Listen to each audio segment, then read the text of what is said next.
Good day, Mr. Karspel, Chief Economist from Saxo Bank. During the conference, you were talking about outrageous claims in 2010. Could you explain some of these claims? Well, one of them is that the Bund yield could be dropping to 2.25%. Let's see, I mean, this is an outrageous claim.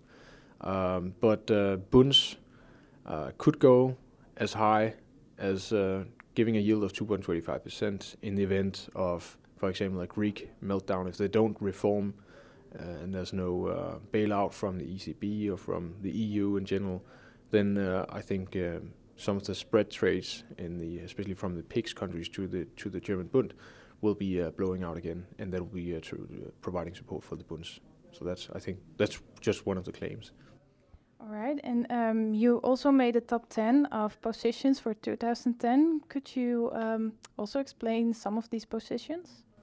Well, as we believe that we'll see a recovery in the global economy in 2010, especially the first half of the year, we'd like to be long assets that are correlated to the business cycle, so meaning especially the CRB index, the commodity index, and oil companies in the first half.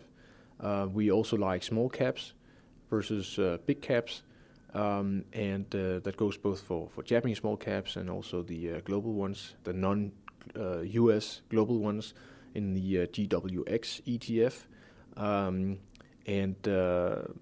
That's a general picture here. We would like to take on more risk in the first half of the year, and then we'd like to reduce that risk afterwards. And well, of course, there is a little restore now in the market, but what will happen with the house market in 2010? Because the house market had a lot of damage, especially in the United States, of course. That's true. We believe the U.S. housing market is still under pressure because of structural problems, because of more lax lending standards in the U.S., much more lax than in Europe, with the possible exception of Spain. But in general, in Europe, lending standards have been much more responsible, and the judicial system is also not favoring that you can just walk away from your home in Europe like you can in many states in the U.S., so that'll be providing support for European housing prices. So we think they're pretty much stabilizing by now. They might have a little more downside, but not that much. I mean, we're talking about 5, perhaps at max 10%, while in the US they might still be considerable downside because of a lot of structural problems and the non-recourse states where you can just hand in the keys and deliver the home to the bank, and then it's the bank's problem. All right, and during the presentation, you also talked about there must be more transparency concerning the financial corporations. Will it happen in 2010? I don't think so. I would like it to happen, but so far, authorities are actually encouraging that you are pretending that your assets are worth more than they are, and that's a huge problem. I mean, the authorities should be punishing bankers that are lying about their assets. It doesn't work that U.S. banks that are being taken over by the Federal Deposit Insurance Corporation on average have to mark down their assets by 30%. It's outrageous. It's certainly a shame, but what will bring 2010 for investors? Well, I think in the first half we'll see more risk-taking, more risk willingness, that credit spreads will continue to narrow, and we'll see more of a recovery both in the real economy, and especially the private part of GDP will actually show expansion, and will become less dependent on public stimulus, although they'll still be there.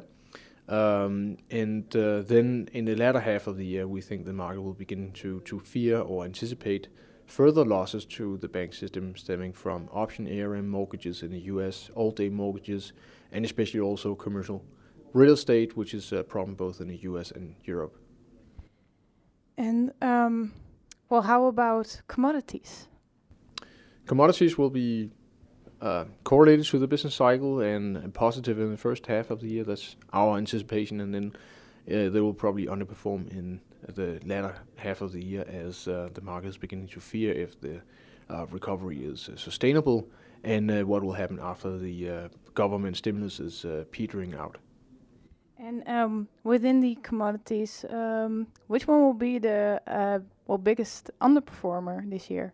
The biggest underperformer is likely to be sugar, which is already has rallied a lot because of some temporary, in our opinion, weather factors.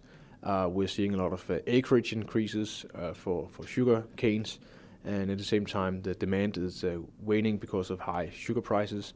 So the demand for sugar to bioethanol for fuel in both Brazil and the US is down. And at the same time, the crop is not likely to be destroyed by the weather in 2010 as it was in 2009.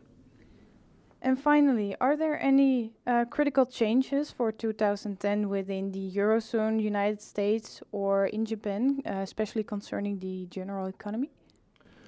I think in Europe, the defining moment will be how we tackle the crisis in Greece, because it's quite severe, and they are very much breaking the Maastricht criteria with regards to the budget deficit and the public debt to GDP ratio.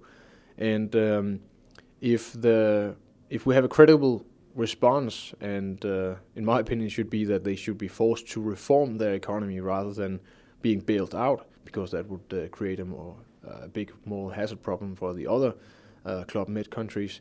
Then the euro will be continue to be relatively well performing, but I fear that the euro will be under pressure because of the internal problems in the eurozone, and how the problems with handling the Greek problem. All right, well, we will see how 2010 will be ending. I thank you for your answers. Well, thank you for having me here.